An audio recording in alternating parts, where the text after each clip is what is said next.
So we're just recording now. So unfortunately, Graham Martin, our chair, is stuck on a train coming back from London.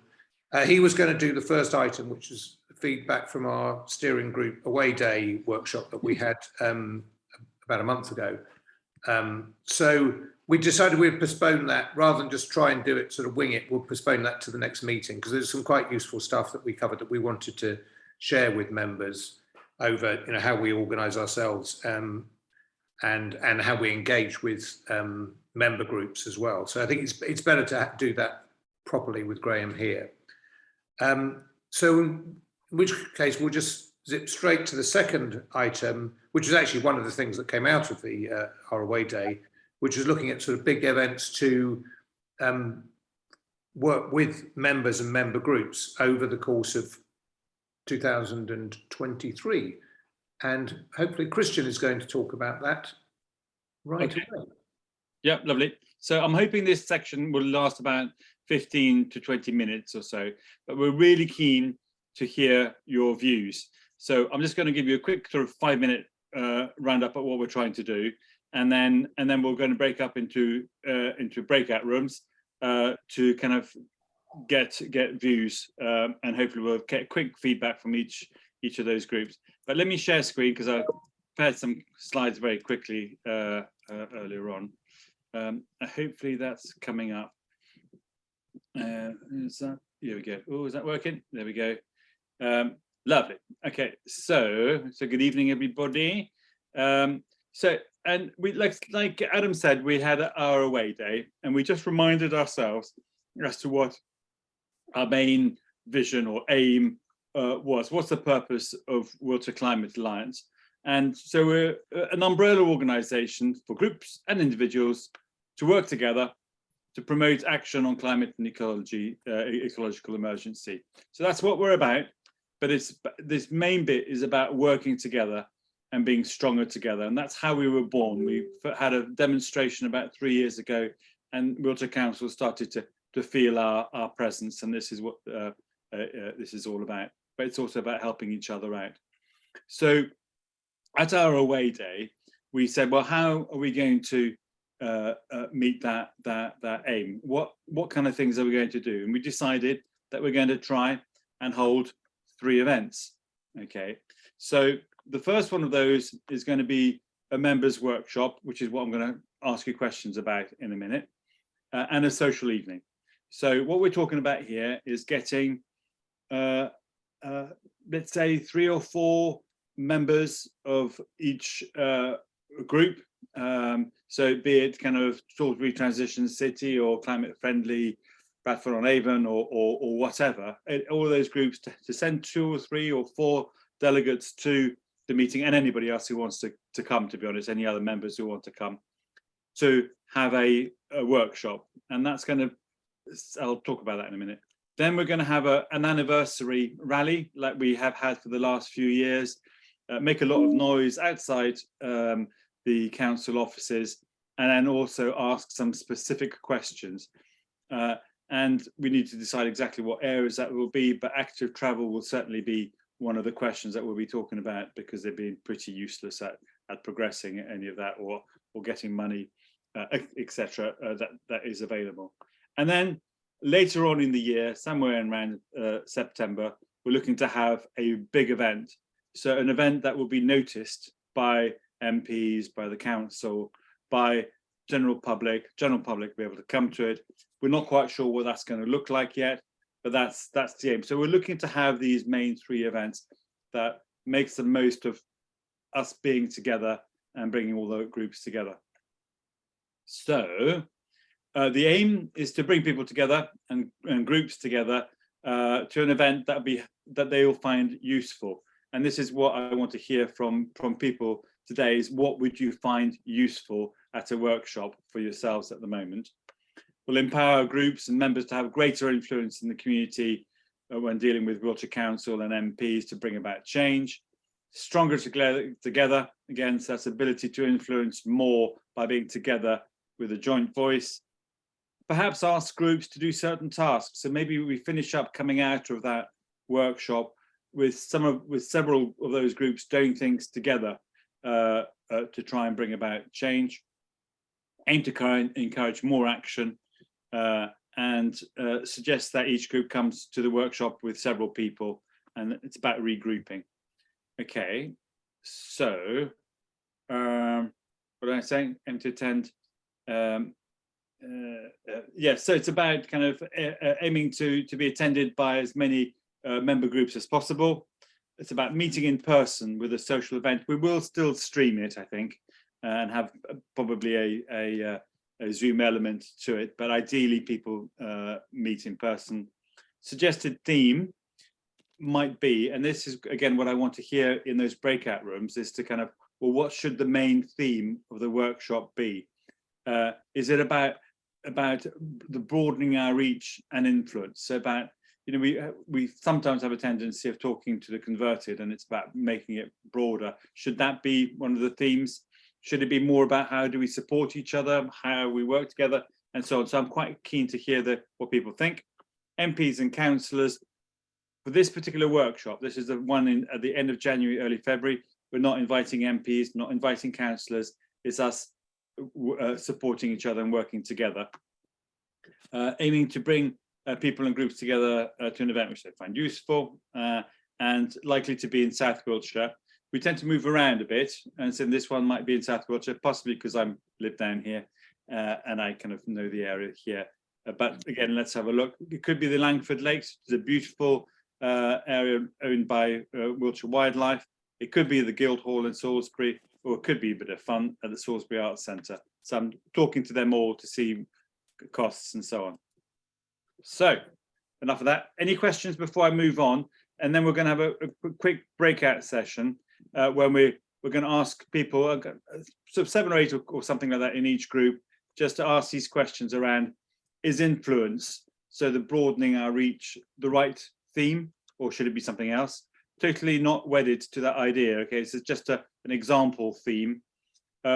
What would you like from the workshop? Planning to do it on a Saturday? Is that the right thing? We're kind of thinking that a Saturday is when most people are more available. Any other ideas? Any other volunteers to help plan these events, and how should it be funded? So ideally, most of the discussions will be in the breakout rooms, but I've got a couple of hands up, so I'll stop sharing and come to those. And Jez was the first one up. Jez, question. Yeah, thanks. So Langford Lakes is a bit difficult to get to by public transport, I think. Exactly what we said, so that we're looking at possibly providing public transport. Yeah. Okay. And I'm glad we've considered that, and it is one of the minus factors of us going to such a beautiful location. So we've considered it, and it'll go in the mix. But thanks for raising it. Okay. Well, and the other thing is good job on Saturday, because obviously getting families, you know, involved with us, not just the usual suspects. Thanks. So Saturday you like, okay, but we'll drill into that in the breakout rooms. Cate, Sarah. I just wanted to ask, when you say member group, does that mean if you're not part of a member group, you're not invited, or is it not really? It's just we do have all these member groups that kind of may benefit, may like to be able to kind of network with some of the other groups. But I think the same goes for individual members. So it's, but it will be. So if people who aren't members and really do want to come to this, well, become a member. You know, that's fine. I'm thinking that 50, 60 people like that, that kind of figure of people coming to it, but I've no idea. So I'm trying to gauge level of interest. Is this really something that we want to do? Late January, early February, something like that is what we're looking at. Julian? I was just going to mention before we went into breakouts, one of the things I'm particularly keen on finding out is how we can engage with the younger crowd, because they're so creative and can, you know, bring a lot to it. So I think that's one of the things to maybe think about in the breakout groups and how they might do that. Thank you. I should have added that on there, but yes, so add that as a question and so on. I don't want to spend too long on this. We could spend the whole session on here, but I think we just want to be quick and dirty, get a gauge for what the main issues are, what the main themes people want, and so on. So I'm going to give, unless Chris, can you put up the things, questions again quickly? Oh yes, okay, let me bear with me a second. I'll share screen again and go back to it. So Maybe you could put them in the chat, Chris, or yeah, show I them could so do. that That's a we good can, idea. Oh, bugger. Hang on. Sorry, did I just say naughty word? Yeah, I didn't mean that. Let's have a look.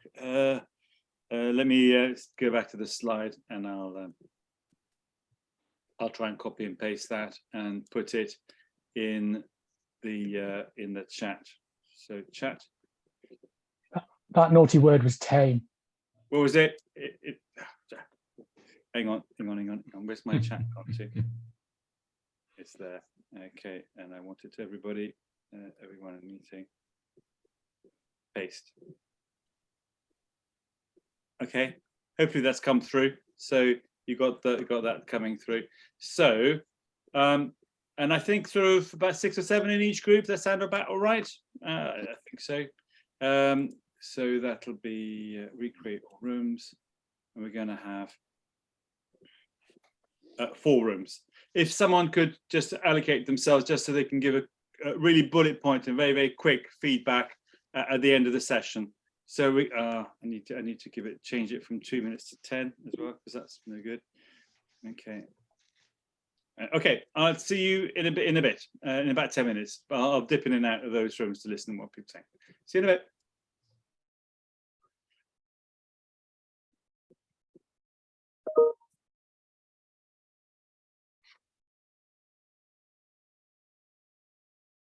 Ooh, have you not gone? No. Oh, yeah, you'll go. Okay. Unassigned. Who's unassigned? There should be 4 people unassigned. Why is that? Yeah, there's myself, Margaret, Adam, and Shirley. Okay, I don't know why that is. It's showing as unassigned. I can assign you. Well, we can share. I was a late joiner, wasn't I? I'll send you to a room with 2. So I'll do it. Adam, you're going somewhere, and Shirley, I'm going to send you off somewhere as well. Or will it? Assigned to one with 2. So that's room 7. And Tony, I'll send you to one with 3. There we go. Should be going. Who's left? Anybody left? Margaret. Margaret, let me send you to. I'll send you to that one there, room 5. See you in a bit.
This meeting is being recorded.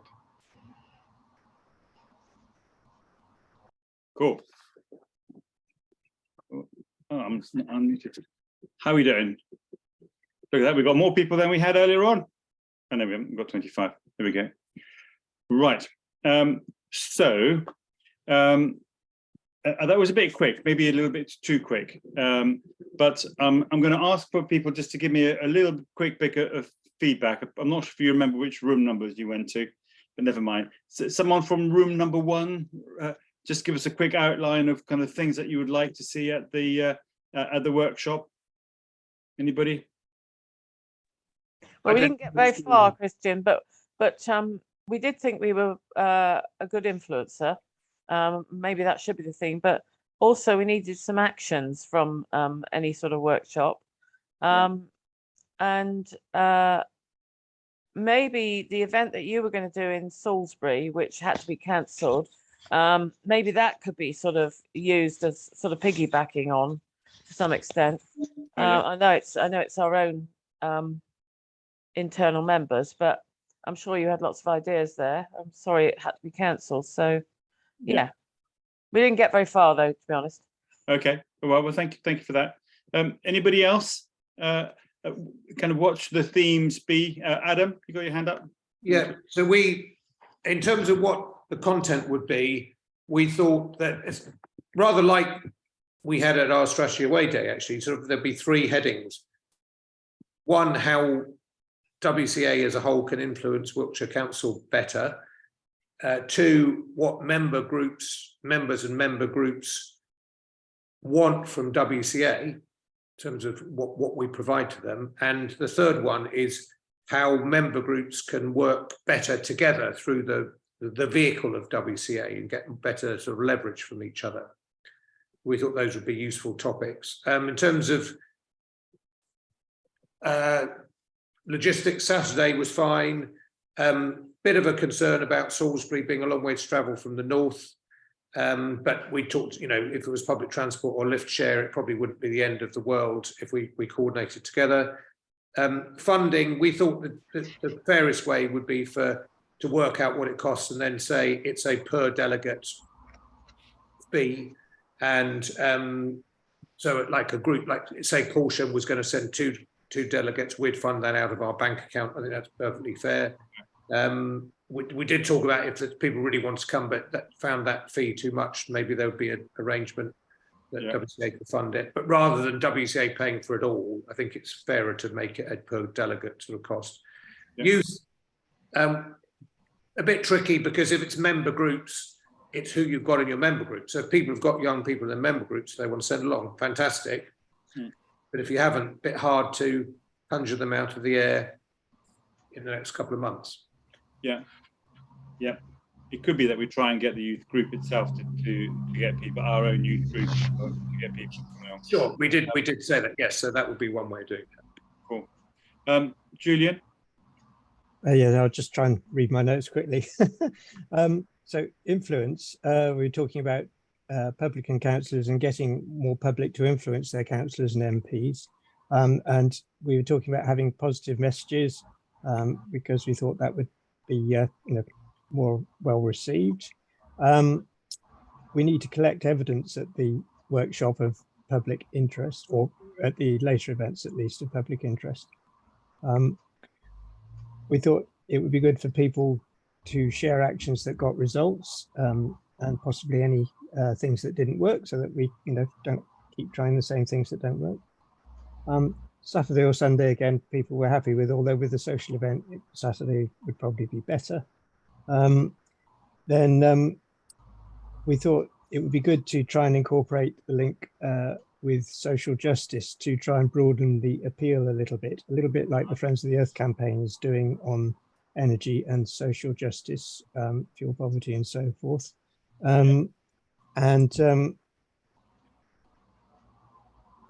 I can't read that line. We were thinking things like active trouble and car clubs, community fridges, and on the food theme, but energy being one of the main themes. does that summarise it? Jess, have I forgotten anything? Jess and Catherine. Right, they got the thumbs up, I think. Is that right, Jess?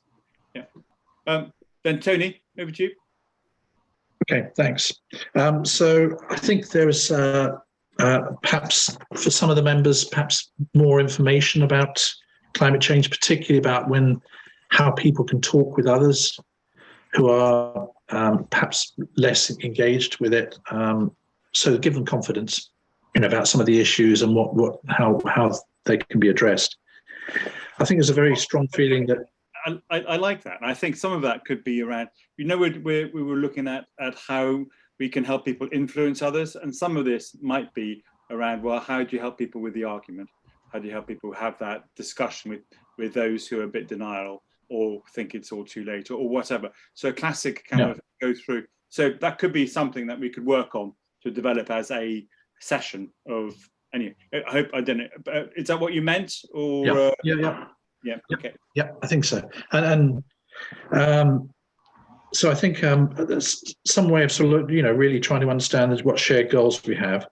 And there was a suggestion that maybe perhaps in advance, we perhaps did a survey, asked people, before the event, maybe we gauge people's result, what they would like to be seeing as well. So we can perhaps cast a wider net and see what commonalities we have. Saving money came up obviously as being a good way of perhaps adding to the argument, if you like, and community fridges and those sorts of things and other actions. Again, learning from people's experience, what's been done out there, because I think we still, we all feel we don't really quite know what all the groups get up to. So that really give an opportunity for each group to present what it does and where its particular interests lie. Obviously, active travel and energy use came out as big concerns, big issues. One thought was also about maybe encouraging some way groups that are proximate to each other to perhaps enable them to perhaps share, perhaps form a cluster in a way. Where there are an overlapping of interests and action. But certainly, I think targeting and focusing. I think there's an awareness that, as we all know, everyone's pushed on time and energy. So perhaps have some clear focus around where we could most effectively put our campaigning work, if you like. Saturday was good. No problem with that one. And I think the volunteering, we just started talking about that. Maybe ask for people, which are presumably talking about volunteering to organise the event and to host perhaps parts of it. So maybe we ought to perhaps identify what some of those skills or time inputs need to be, so that people can say, yeah, I can do that. Okay, thank you very much, Tony. Okay, let's go. I'm going to just move on to kind of Keith. Hi, Keith. Hello there. Yeah, actually, I was just going to pick up on that thread that Tony mentioned about the fact that if we do get representatives of most of the member groups together, then a great opportunity for them to share things that they've done where the level of influence has felt really good and it's worked really well. And just so that passes over into other groups who are perhaps not as far advanced could learn from that. So sharing of things that have done well and doing well means felt like you've really made some difference in your community, then that's got to be a really good benefit from the day.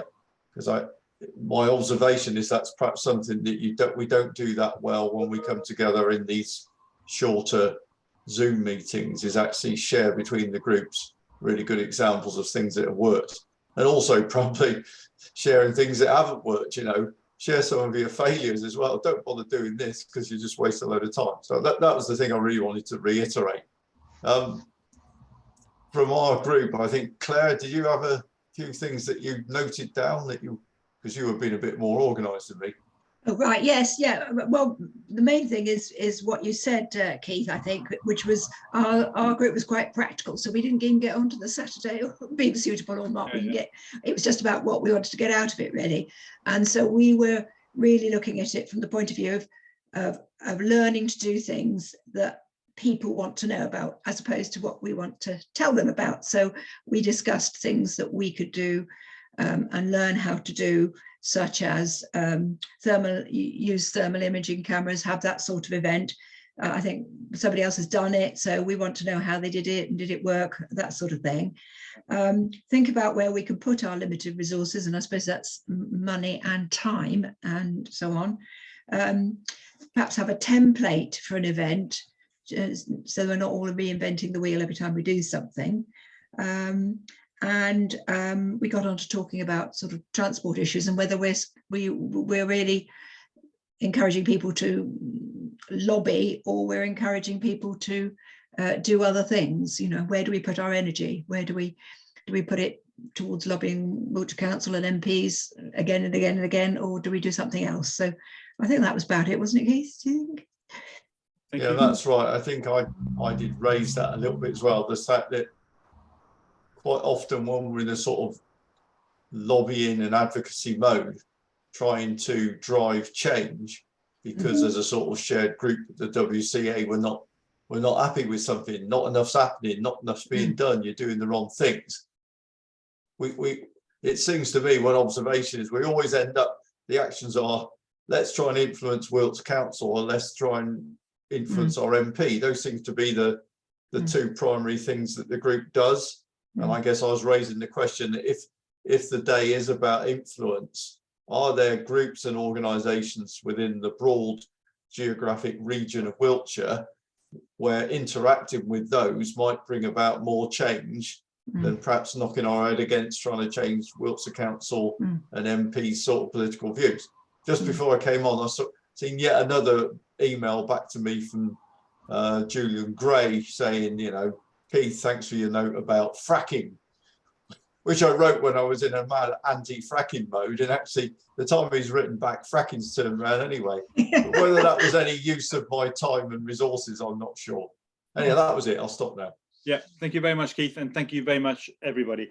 That was meant to be just a quick and dirty feel for where we're going with it and what might be a good direction. I'm going to write it up. It feels like having a survey would be a good idea.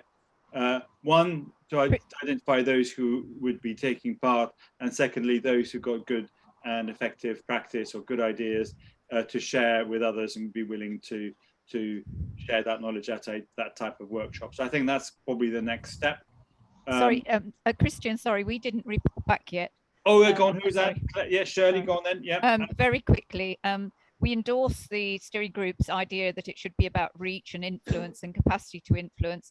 Okay. And really, we were asking, why are we only 300 or so members out of a population of just under 500,000 in Wiltshire? So it's about possibly trying to get some metrics and find out why other people are not engaging. And I think looking at everybody's feedback, I've just noticed that we really seem to be grappling and grasping for some metrics about why we are the only ones, what makes us different, etc. Anyway, some reservations about crossing the plain in the middle of the winter, even if it's public transport, and why January and not later, and possibly looking at practice ammunition when faced with climate change deniers, or people who want to kick the can down the road. But I think for me, looking at everybody's feedback, metrics seem to jump out. We need to start to get measuring what's effective and why. Shirley, that you're probably quite right. The issue with that, it's very time consuming and we need a volunteer to do that. So if you're volunteering to kind of do all that research and get a matrix, great. Otherwise, it's not the kind of thing that's going to happen very quickly. So, and that tends to be the case for most when we get some really good ideas. By all means, put forward those ideas, but just bear in mind that someone's got to do it, and we haven't got capacity. Or most of the time, unless someone wants to do it, and that's great. So that's good. Crossing the plain, there's quite a few groups south of the plain, and they're always going up to the north. I seem to be organising this one, and I know the venues down here. I don't know the venues up there. So if someone wants to organise it, who's up there, by all means take it on. But I just don't know the venues up there. So that's the reason why it's down here. And it's a bit, we haven't had a WCA event down south of the county yet. It's always been up there. So that's why we're kind of moving it around a little bit. But that's just an explanation. So it's just kind of a bit of a fair turn. The demonstration will be in Trowbridge on the 21st of that's a different thing. The kind of the rally and asking questions, that's always in Trowbridge and so on. And then the festival thing maybe somewhere else again. So I think we're looking to move things around. I'm going to ask for hands up now. And hi, Julie. Hope your foot's better. So hands up, okay, for those who would be likely to come to a workshop around that time. So just if I can get a feel for, is this the kind of thing that you would go to? And so on. We'll probably get it more. Is that hands up for questions, or is that hands up for okay, so I'm getting a reasonable amount of people. Hands up for hands up. That's for hands up, for hands up. Is that a hands up for hands up? Okay, all right, okay. You can put your hands back down again then, unless you want to ask a question. Okay, and I think that's about it. We could, Claire, is that a hand up or is it a question? It is actually a question, because whether I could come or not, it just depends on the date. So have you actually sort of decided a date, or what? Well, it's going to be either the last Saturday in January or one of the first two. So this is all very early days. We're just scoping out what's going to work for people. I think people need to know the date, because if it's the last Saturday in January, I'll be in Scotland. If it was something else, I wouldn't be. And other people are the same, aren't they? We need our diaries. It's not far away, is it? Absolutely. When we put a survey out, we may well have set the date down there. This is early days, so we're just trying to kind of involve people really, even while we're just early stages. You can never, you're always slightly too early or too late, you know what I mean? So when it comes to consulting for this kind of thing. So we don't know yet, but it wasn't worth, if nobody put their hand up saying, no, this is a waste of time, I wouldn't have bothered, and then we won't do it. But the feeling I get is that there's a thing up. I'm mindful of time. Luke and then Jess, and then I think we'll just on a quick note, on the 28th of January, Sustainable Devices is having an energy event. So if it does fall on that day, I will be taking myself out of it. Okay, that's good to know. So you're saying that, yeah, in fact, what I might try and do in a quick survey then is ask that kind of question. Are you running any events at the same time? So it's a good shout. Someone else had their hand up, or was that the similar point? Similar point. Yeah, it was me. Same point. Same point, was it? Okay, Jess, thank you very much. So survey, I think I'm going to put, and then I'll just put dates to avoid type thing. And of course, there will always be a clash, but we'll try and avoid that as much as we can. Right. So that was quick and dirty, meant to be. It's taken slightly longer, but thank you very much, everybody, for kind of feeding back and so on. Over to you, Adam. Yeah, thanks, Christian. That was really good. I think it's certainly a big thumbs up for doing something. Obviously, we won't get everyone there, or there'll always be other clashes, but I think it will definitely be a worthwhile thing to do. So we'll discuss that further at the steering group tomorrow as well.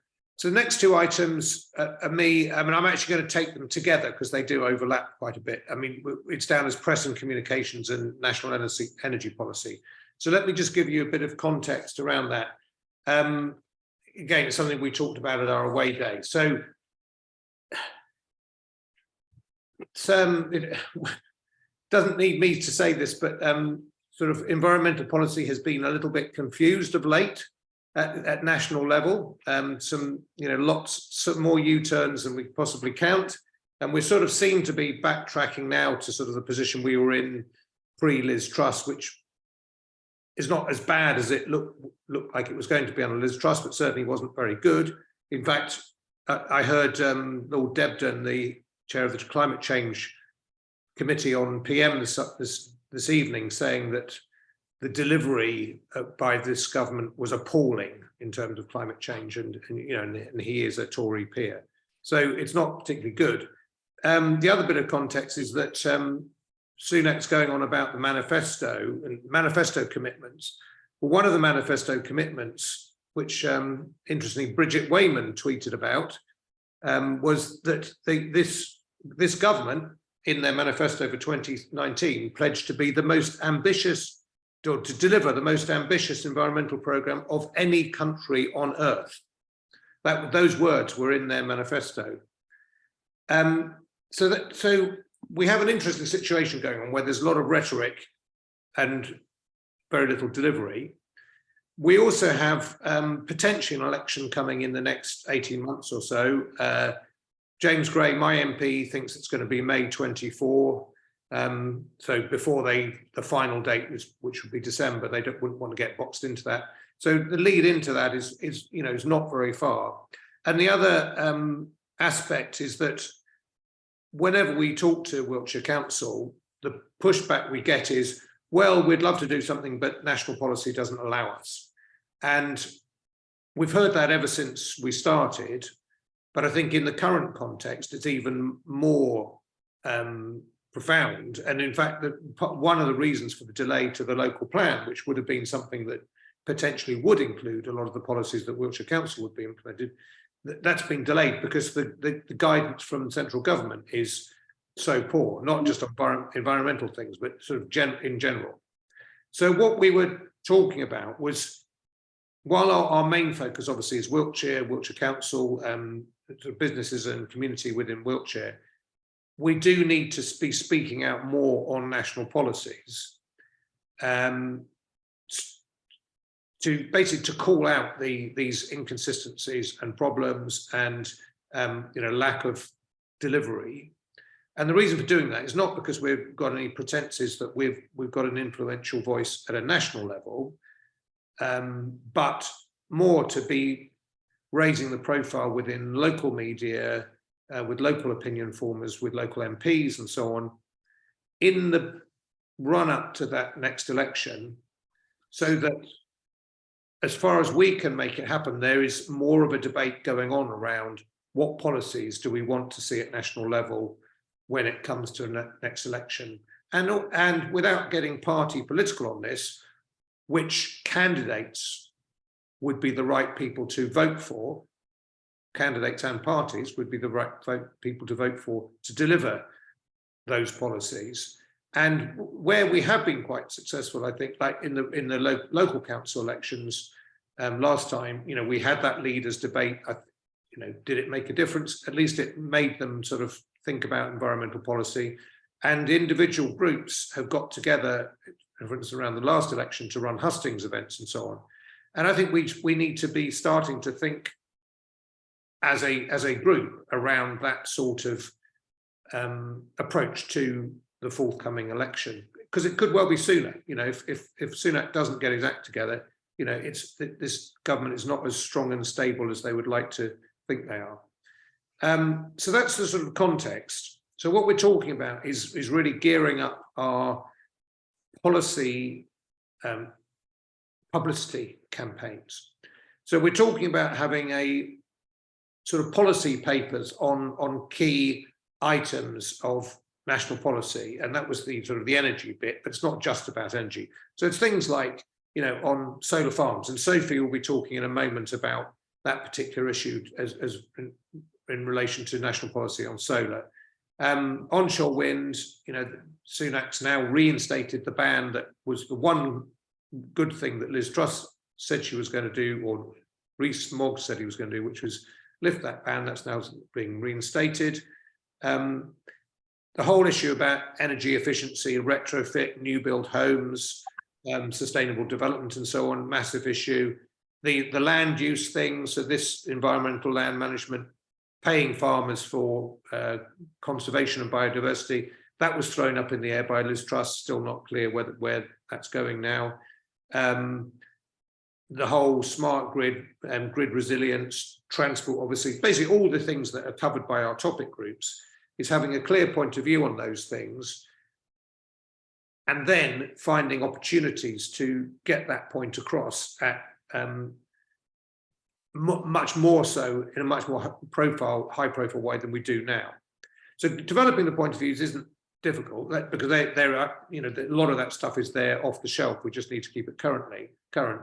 The big challenge for us, I think, is going to be the campaigning side of things, and this is where the sort of the appeal what I want to make is that really we need media savvy people who can help work with us on planning and executing campaigns. I think we've got people who can do the content. That's not a problem. And as I say, a lot of that content is readily available off the shelf.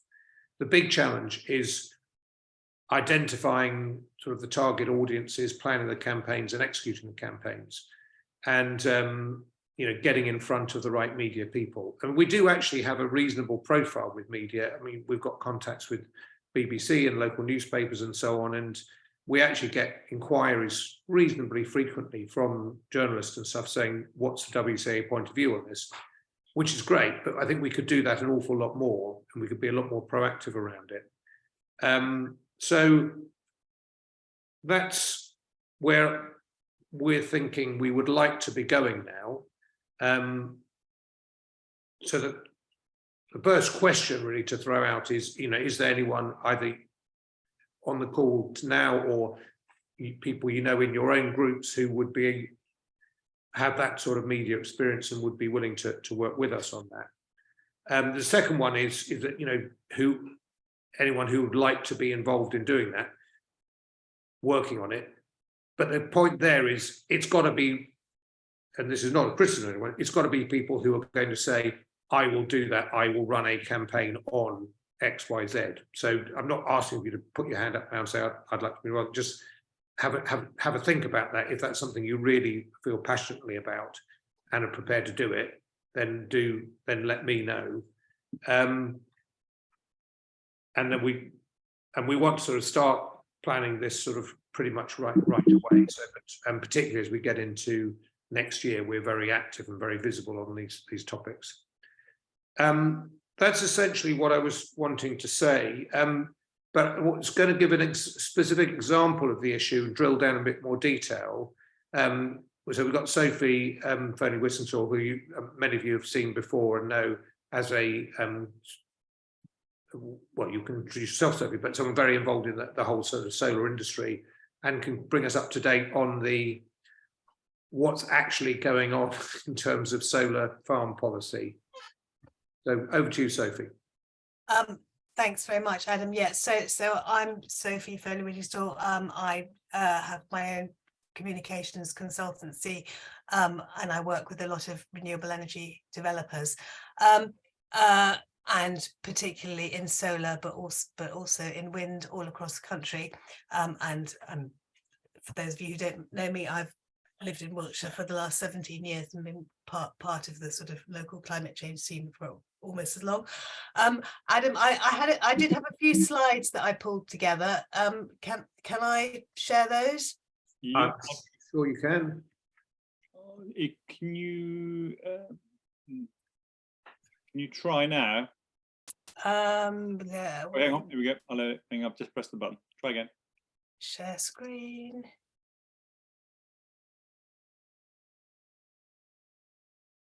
Let's see. Is that oh, hang on. I'm press. There we go. Share button. Yeah, good.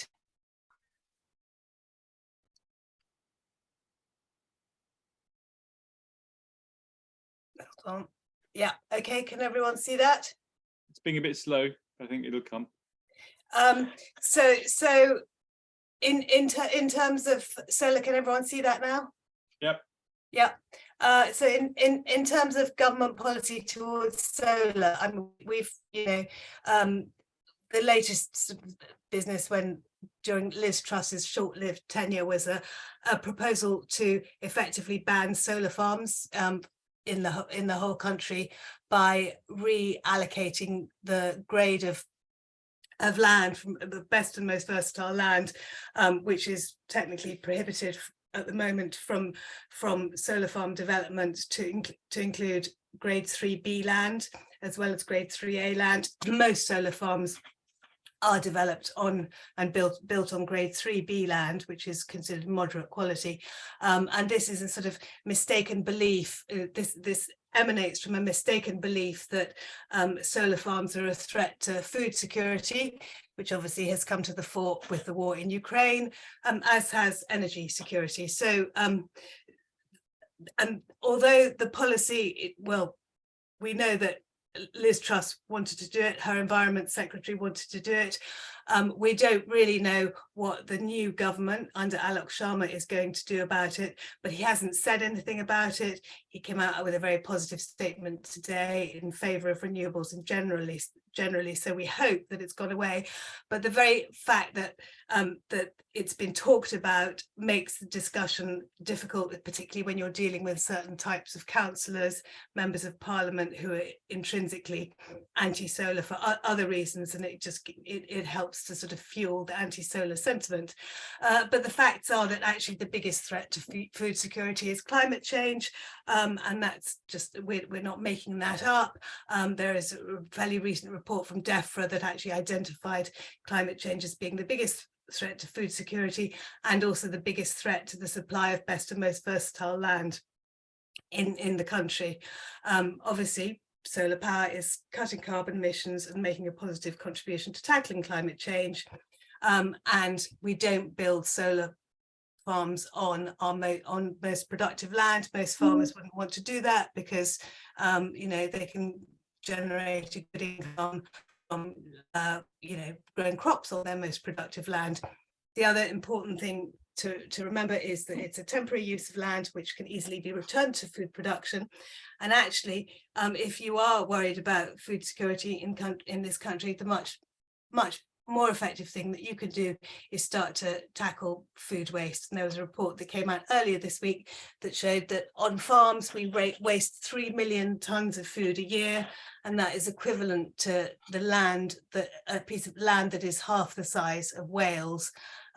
So that is basically completely wasted. So please, you know, don't talk about losing agricultural land to solar panels when there are far bigger threats to food security. So this is one message that we need to get through to people. Then if you look at the amount of land that would actually need to be used for solar to reach the government's targets, so the government's energy security strategy currently is calling for a 5-fold increase in solar by 2035. That is a capacity of 70 gigawatts, and that would take up less than 0.5% of farmland in the UK. And if you look at this chart, the yellow area is the area of farmland, and the tiny black line down the right-hand side is the amount of land that would need to be used for solar to reach that target. The other important message that, you know, we really try to hammer home, and it's met with a great deal of skepticism, is that land can be used for other things around the solar panels. Aside, you know, a solar panel takes up less than 2% of the footprint of the land, with the frames that support the solar panels. The panels themselves cover about 30% of the land. That leaves lots of space for other activities to go on around the panels. So we have sheep grazing, we can have chickens, we have beekeepers keeping beehives and apiaries on the margins of the solar farm. The land tends to be managed to encourage wildflowers, diverse grasses. It provides excellent habitat for pollinators. That helps to support farmers nearby who are growing crops, because, you know, without pollinators we won't actually have any food. The other important thing is that farmers, if they lease a small area of their farmland, their least productive farmland, for a solar farm, it provides them with a steady income, which allows them to continue to farming the rest of their land profitably. And given, you know, the challenges to farmers' incomes generally caused by climate change, it's another way for them to be able to secure their farming businesses for the future. And then the other really important point is that the soil is restored and regenerated after having a long break from intensive cultivation. So, you know, there really are multiple benefits from solar farms that actually help contribute positively to food production rather than negatively. If we look at the whole issue of how it would affect Wiltshire if land was if we took away 3B land being as availability for solar. This graph shows you the agricultural land classifications for solar. So for people who don't know, land is classified into grades 1, which is the best land, grade 1, grade 2, grade 3A. So 1, 2, and 3A are considered best and most versatile. And in planning policy, all forms of development are discouraged from those lands, that type of land, but not prevented completely. And then 3B, 4 and 5, so 3B is moderate and 4 and 5 are considered poor quality. On this graph here, all the grade 3 land in Wiltshire comprises 70% of land. So if we took away the option of putting solar farms in Wiltshire, that would basically take away all the land that would be available for solar farms, because the fraction that's left of grade 4 and grade 5 land, it's either already been developed or it's not going to be near a grid connection and so on. So the point really is that whatever government policy is on this, the narrative is damaging, and it's something that we need to be communicating about it to our councillors, to our MPs, so that they understand this, because I think most of them don't really understand that actually it's such a false argument about solar farms being a threat to food security. Anybody got any questions?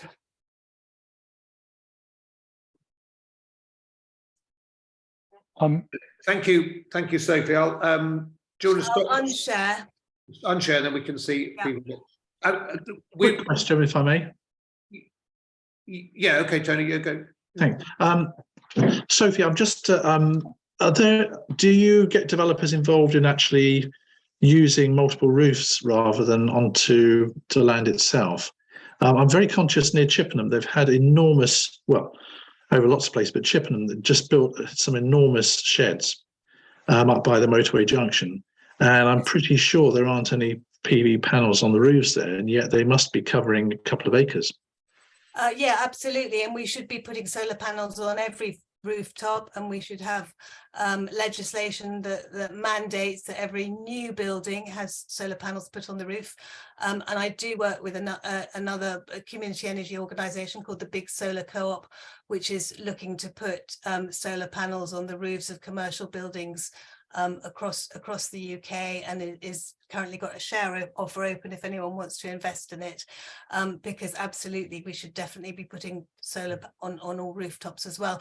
It should be mandatory going forward on new builds. It's quite difficult to retrofit to some buildings, but so that's why you need a bit of specialist advice about it. But yes, completely agree with that. Okay. I mean, didn't really want to have a great big debate about, so the point was about campaigning, but if you've got quick points, Bill and Luke, or if it's more to do with the agenda item. I do have a really quick point. Go on, Bill, you're next. Okay. No, what's the area? This is just a matter of, what is the area that's actually taken up in Wiltshire at the moment? Do you know, Sophie? Yes, it's less than 0.5%, and Wiltshire's got right. Second largest county, I think, for solar farms after Cornwall. Yeah, that's what I thought. So there's a lot more to be done, but with the county itself is actually doing quite well in national terms. In national terms, but we're very well suited to solar because we're in the south. We've got a lot of land available, and we're not all AOMB or and we've got quite a lot of grade 3 land, as the graph showed. Okay, and the second question is there a group or is there an organisation or a number of organisations that actually help to develop, help to get local communities to help to develop, as Tony was saying, on buildings, on the top of industrial buildings? Because it seems to me that there are an awful lot around, and if we were all working towards something as a number of groups, then actually pushing them and the councils and the owners of those buildings to do more would actually help quite a lot. I just wonder if there is already an organisation doing that sort of thing that we can draw experience from. Yeah, so the big solar co-op is doing exactly that, and they have networks of volunteers who identify buildings, and then they help design the solar arrays. They put the solar panels on the roofs, and in exchange, the people who own the buildings get electricity at a much reduced rate. So it's Bath and West Solar Energy are also doing that and have done that a lot. I just want to pick up the point that Mel's making, which is, and I think this is really important. It's not an either or argument. No, Sophie wasn't saying it's either or. I mean, absolutely, rooftops, absolutely. But there's no way we can generate enough electricity to meet our climate change goals through rooftops. There have to be solar farms as well. But the point that Sophie made, I think extremely persuasively, is that that does not in any way conflict with food security at all. In fact, it enhances it. And because this is one of the most pervasive myths there is about climate change. Oh, well, we'd love to do it, but solar just undermines our food security. It is just not true. And that's the sort of thing we need to get across to people. It just isn't true, even by its own terms. You know, it is not taking away land that is being used for food production in any way that makes the slightest difference to our food security. And those are just the facts which Sophie just very clearly put across. Anyway, the point of having that was not to debate that, although if people want to debate it, that's absolutely fine. The point was to say that's an example of the type of point of view that we want to be getting across to people, to be basically busting those myths and changing those misconceptions and calling out the inconsistencies in government policy that are massive, like, you know, as the points that Lord Debden was making, that, you know, the massive gap between rhetoric and delivery. But anyway, let's just take the remaining questions. Luke, you had your hand up. So this was a very brief question, and it's not really a question, it's more a point about coming back to the group being more politically motivated. So the government at the moment are trying to sidestep solar in planning regulations to stop them being mandatory on new builds, which, coming back to your point, is what everyone believes is going to make a huge step forwards. There is a petition out. I will circulate it later. If you agree with it, please sign it. But actually, they are changing it quietly in the background, just not telling anyone about it. And if we are going to go that way, I'm glad to hear that. Yeah, that would be the sort of I'm thing. not going to, I don't need to pick holes in any of the others, anything there, because I agree with that we need more solar everywhere. So, and we also need a lot more onshore wind, as someone pointed out in the chat. And the problem with onshore wind at the moment is that the government policy effectively bans it. So that is absolutely one of the things that we would be talking about. Julie. There you go. I was just reading the chat, and I completely agree with Cate, actually, what she's just, well, not completely, but some of it. What I do have a background in communications and marketing. That's what I've done all my life. And I have to say, my biggest frustration at the moment, Cate, is about, you know, dispelling myths and getting facts clear to people. And I think that's the biggest thing holding back the majority of people in this country from getting on the climate agenda. Yeah. And I really feel that it's time. For example, I mean, you make very compelling points, Sophie, but you know, it's too. The way that it's presented is still too expert for the average person to take on board, and we need to break it down a lot more to simple stuff. And we also need to out the fakers as well. These awful people out there, like, I don't know if you saw Question Time last Thursday with Hartley Davies, who's my worst nightmare. lying openly about the IPCC report. I think she's probably read about that much of it and then made her own conclusions that she's just not interested. And, you know, they need to be outed and they need to be pulled up by some organisation. And, you know, I think working together with other groups like ours, we need to get a communications team together across the country that can really put this, you know, put the facts across in plain speaking to average people. I think that's the challenge. So that's what I'm sorry, it's my favourite subject. And LEAF, by the way, is I've got a number of members of LEAF now that really want to get, you know, get directly to the source of the problem and start to lobby, not government specifically, but manufacturing and, you know, all of the supply chain, the ecosystems, and try and put a public and consumer point of view across directly to them rather than, you know, letting the government get in the way, really. So that's all I was going to say. Thank you, Julie. It's great. Claire, you had a point. You're muted at the moment. Yeah. Just to say, I think one of the things that my life has taught me is that people don't change their minds by being lectured or being told you're wrong or this is the evidence and listen to it. And I think there is somebody actually studying the communication of information about climate change and what actually works.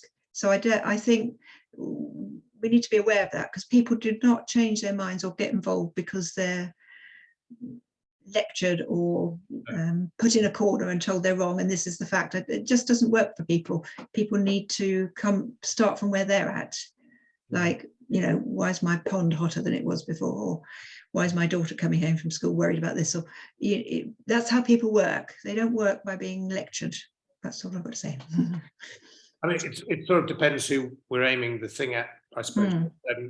You're right. I mean, that's absolutely agree with you. But I mean, if we're really aiming at opinion formers like MPs and councillors and stuff like that, you'd hope they are a little bit more responsive to logic, but not always, as we know. But the average MP, how much time does the average MP, if we send them 8 paragraphs, they might read two sentences.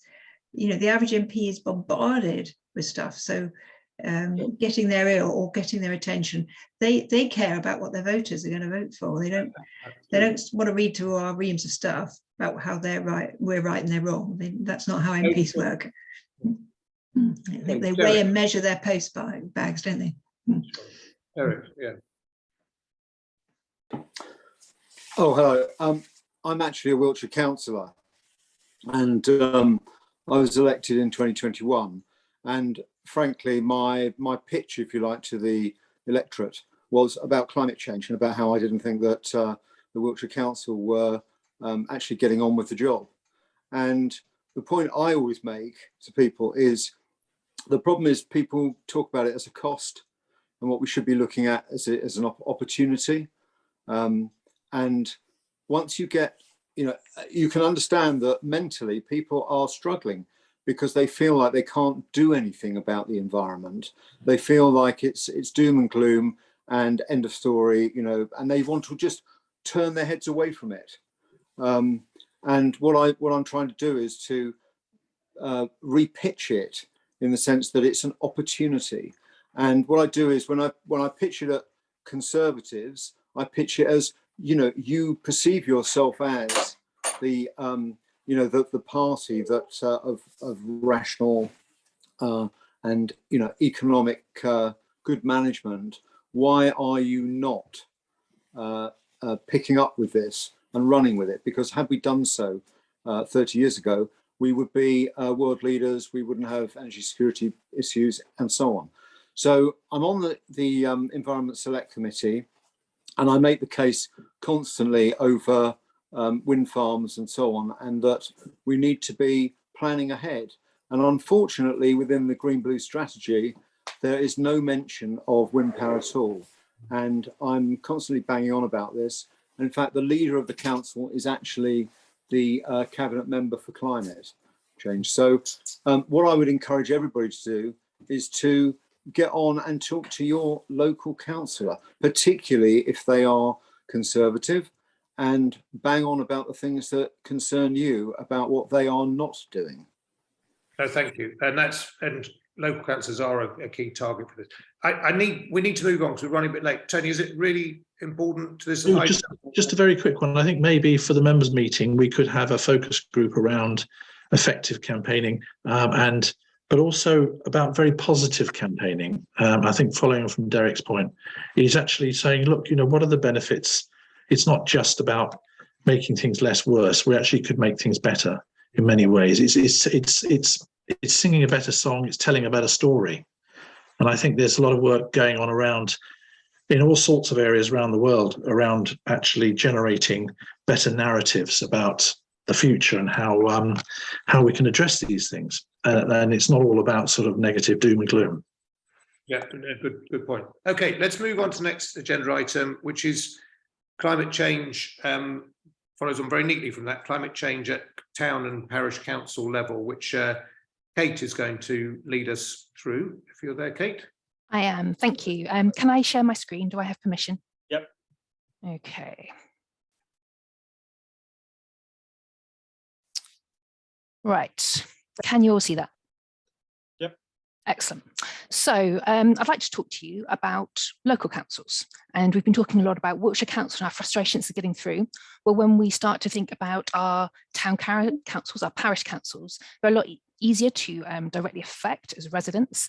And, in the lack of public education, in the lack of leadership from other people, we can, if town councils are willing to lead by example, they can kind of like fill that gap, and it's a way of engaging and changing behaviour in a town. So I'd really like to emphasise the potential of town councils as well as Wiltshire Council. And obviously, I should say I've got a vested interest in this because I work for Chippenham Town Council and the Climate and Biodiversity Officer there. So first of all, I'd like to briefly talk you through what Chippenham Town Council has been doing as one example of what town councils can do. So it all started off really with structural changes. So like many other councils across Wiltshire, they declared a climate emergency followed by an ecological emergency. And then after that, they formed a climate and ecological emergency advisory group, which is made up of councillors and residents who are able to put recommendations through to council committees. I think it was last year, they actually added a core priority to their corporate strategic plan, which was, you can see on the screen, help to create a future that is carbon neutral, environmentally sustainable and resilient. And they've publicly committed to becoming a net carbon zero organisation by 2030. Now, words are all very well, but of course we need actions to back them up. So, and here are some of the things that Chippenham has been doing. So in terms of biodiversity, they've introduced tree planting in wildflower areas, and they're currently running a free trees to residents scheme. So if you're in the Chippenham area, I'd encourage you to take that up. They applied for and got an award and a grant for the museum there to engage with young people and put on an exhibition. So that's, one way to come that they're influencing the town. We were talking earlier about solar panels on roofs. So I'd really recommend you, if you're interested in neighbourhood plans, I know at the same time they're both dull and really, really important. Chippenham is a really good example of where they're pushing the boat. So the planning officer there has included making housing net carbon zero. We don't know whether we're actually get it past Wiltshire Council, but we're actually trying to raise the standards. We're beginning to electrify the fleet, and there's a plan to retrofit and decarbonise all of the council buildings. So the first tranche of funding has gone through, and that's beginning with the football grounds there. So they've employed a climate and biodiversity officer, which is me. And so since I've been there the past couple of months, some of the things I've been doing is I've produced the criteria for a new climate and ecological donation scheme, and that's for community groups. And it's one way to fund, again, and influence the town to help them to take actions for the climate. I've been drafting a new sustainable procurement policy and buying guides for staff. And, this is how we can engage with our suppliers and with local businesses by asking them what they're doing, how are they going to try to reduce their emissions. I do have on my list to draft a climate and biodiversity strategies and action plans, because obviously you have to have a plan. You have to start by calculating your emissions and have an action plan on how to reduce it. And one of the foundational changes really is I've introduced this question into the council committee reports to record the climate and the ecological impacts. So this is the question that I've put together, and I went and I asked other larger councils what they were doing, and it's based on them. And you can see now that there's a chart, and it's included in all of our council reports where officers have to go through all of the proposals or recommendations which the councillors will discuss and say how they will affect all of these different categories. So it's a public document. It will be the meetings are public and they're broadcast online, and obviously the councillors then have that information to debate on it, to make their decisions. And it's another way really to set standards in the town, to say that we shouldn't be making any of these actions without considering how they're going to impact the climate and the environment. So I just wanted to say to everyone here who I know is across different towns and villages, I'm really happy to talk about any of these things to you or to your own council officers. And there is an existing network, which I've included Mark from Salisbury. I've got his permission to pass his email on to any council officers who are interested in joining the network. So for example, I know that Bradford-on-Avon and Carn and Corsham, their officers are already part of it. And I would say, because local councils are more likely to listen to their residents, this is a way to influence them. So perhaps ask if you're not already aware that they've got someone who's responsible for reducing the climate impacts of the council, who is responsible. If they need help, as I said, I'm really happy to support that in any way. And I would be happy to progress this within WCA, because I have a bit of time within my role to actually contact other councils to kind of, like, as we've been talking about here, to share ideas and information and best practices. Okay, that's it from me. Are there any questions? Thank you very much, Kate. That was really good. It's always good to hear what Chippenham are doing, because it's so, it's so advanced. And obviously Nick Murray, who's one of our steering group, is a key driver behind of that. But the good news is a number of other councils are doing that, like Corsham's doing quite a bit. As you say, Bradford-on-Avon, I think devices, sustainable devices work quite closely now, I think, with the town council and so on. So any comments or questions for Kate? Yeah, Bill. Yeah, Kate. Hi, Kate. Is there any, or are the town council doing anything with the villages as well, or is it just Chippenham Town Council? Because we have Westbury. I live near Westbury, but we have 5 villages around Westbury, and there's no coordination going on at the moment between Westbury and the villages. I just wonder whether you've managed to achieve that in Chippenham yet. Well, I have only been in the role for a couple of months. So my remit would be within the parish boundaries, but I'd be really happy to work, as I've said, with any other councils. Yeah, where that does work is at the area board level, actually. So if we take Corsham Area Board, which Derek's part of, and one of the councillors on there, that encompasses surrounding villages like Box and so on. And they're a great forum for the smaller parish councils to get engaged with the town councils. And indeed, in Chippenham, my parish, Middleston, is part of that Chippenham Area Board, and so to some extent we get involved that way. So that's probably the main way to get those smaller parishes involved. Luke. Just wanted to ask a question regarding what are the biggest challenges that you think the town council faces from a sustainability point of view, avoiding the resource and money conversation, part that to one side, because everyone's always struggling with that. That's quite a big question. And I know that, you've not been in post for very long, so it's a bit of an unfair question. So, I mean, it depends how you cut it, I guess. So you need to have the support from the councillors to actually, sorry, not to go into resource, but okay, even if you don't have resources, I would say it's really key to actually have someone one of the council officers there, whose time is allocated to actually be, taking environmental actions. So my job, for example, it's to make the council itself net carbon zero and reduce its environmental impacts, and to do that for the town. And obviously the council doesn't have direct influence over the town. So I'd say it's kind of understanding what levers you do have in terms of influence. So in Chippenham, we've got a museum. I'm planning an event next year, which will be our Eco Fest. Obviously, with social media, there's quite a lot of challenges. Yes, but I guess certainly having like the internal support and actually having dedicated officer time are kind of like really key in making progress. Brilliant. Thank you. Any other comments or questions anyone's got?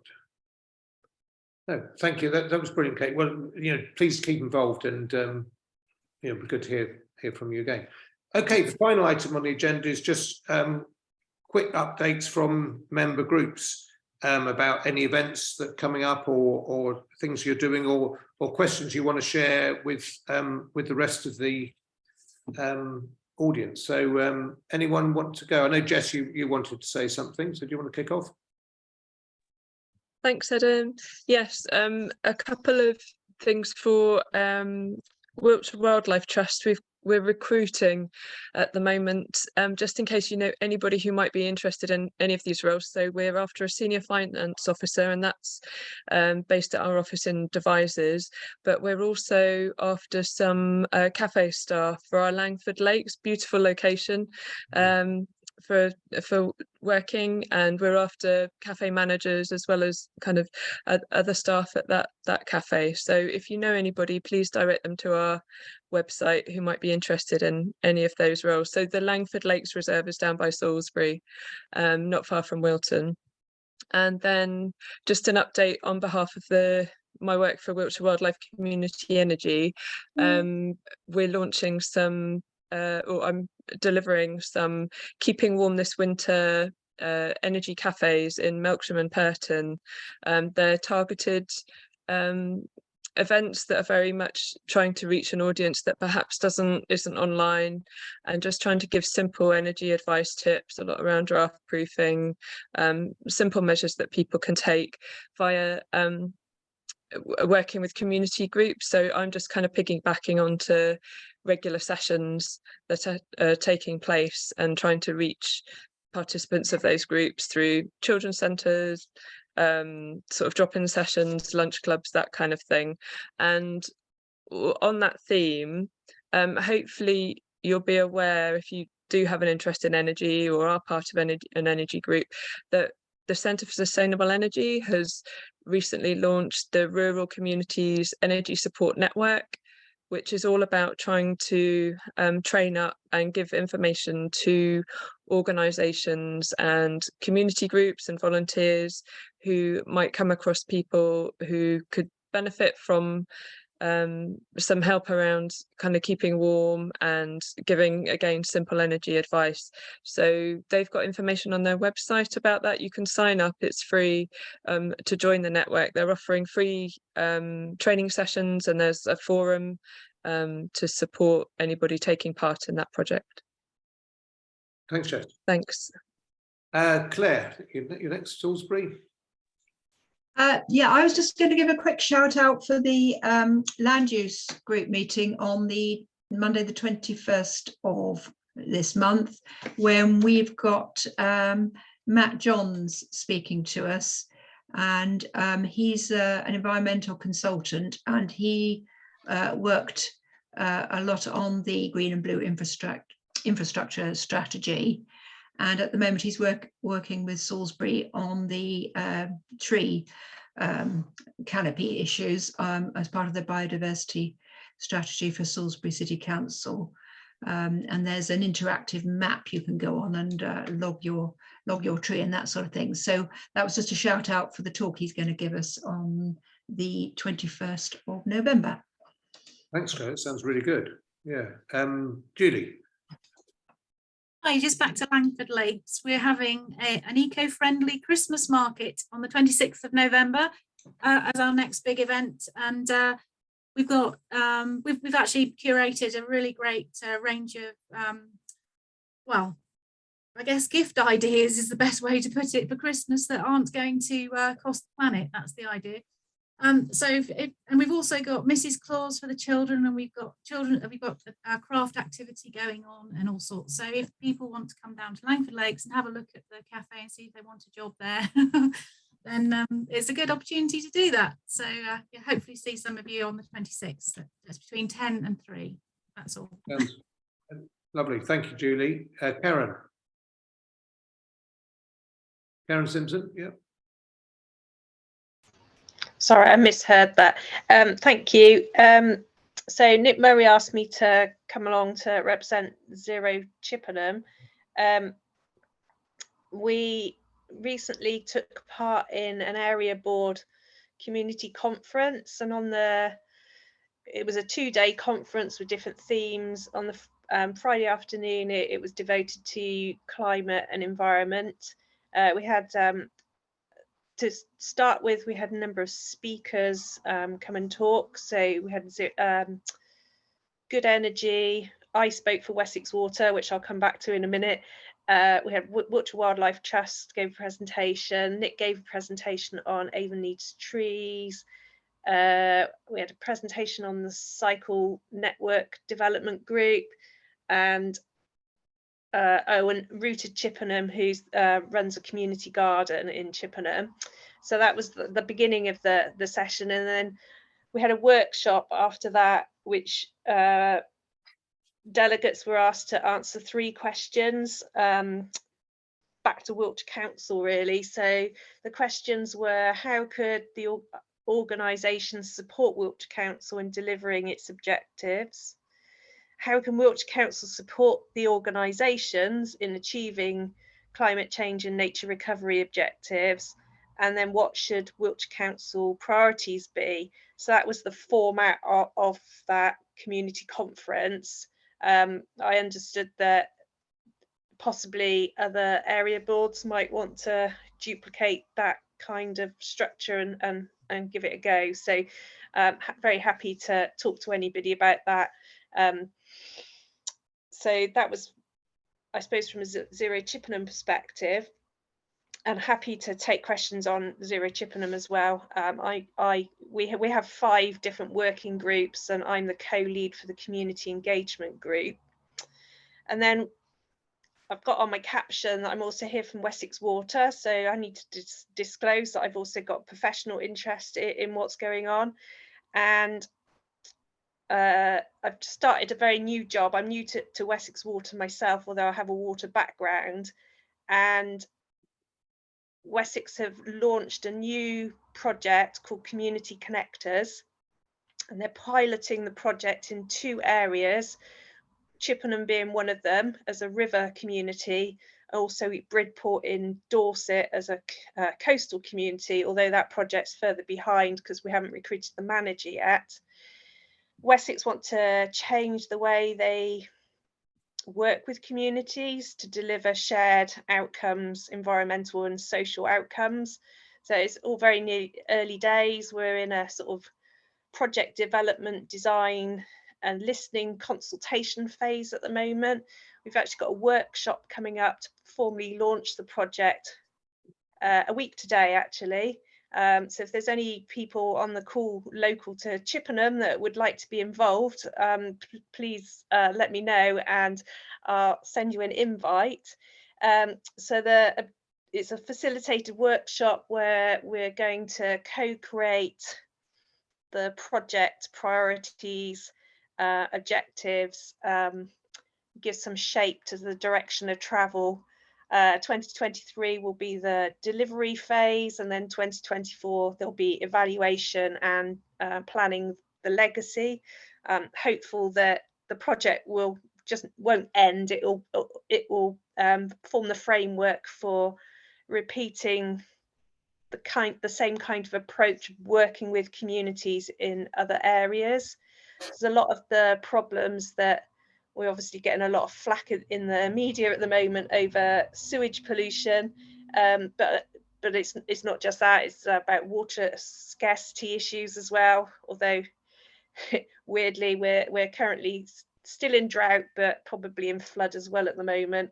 But many of the problems that are the challenges that we face in the context of wanting to decarbonise our own operations by 2030 is the best solutions are community-based solutions, working with members of the community. So, for example, removing runoff from building roofs and diverting that runoff out of the sewers and into soakaways, which would help recharge the groundwater and take the rainwater out of the sewer system that can't cope. Other things like water efficiency, behaviour change around blockages, wet wipes down sewers and so on. They're all community-based solutions, and they're far more sustainable than Wessex Water having to provide ender pipe solutions, pouring concrete with embedded and operational carbon attached to that. And also the cost would then have to be passed back to customers at a time when bills are too high anyway. So that's kind of the remit of the project.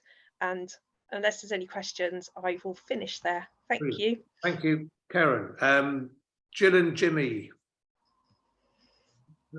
where are you? W just up. Yeah, just to put a shout out for Salisbury Repair Cafe, will be celebrating its 3rd anniversary this Saturday. We've got over 30 volunteers coming. It's going to be an absolutely fantastic day. We've got probably 30 to 40 items already booked in. And if anybody wants to come along just to see what it's like, we'll be down at Quench, which is Citygate Church in Churchfields Industrial Estate in Salisbury. And the website is salisburyrepaircafe.org. So we talked last time about people wanting more information about the repair cafes and possibly starting one in your own areas. Please get in touch if you need more information. Brilliant. That's great to hear that's going on. Well done. Yeah. Christian. Just a very quick one. It's more of a question, really, with my Salisbury Transition City hat on. Are any of the groups that are represented here tonight part of the transition network? Yeah. You are? Okay, lovely. There's something to do with funding being available if we get more than one group together or something or that. I can't remember the ins and outs of it, but it was mentioned at our steering group meeting last night. Okay. So who was that? That was Caution, is it? And who else? Sorry, could you shout it out? Devices. Caution. Devices. Sustainability devices.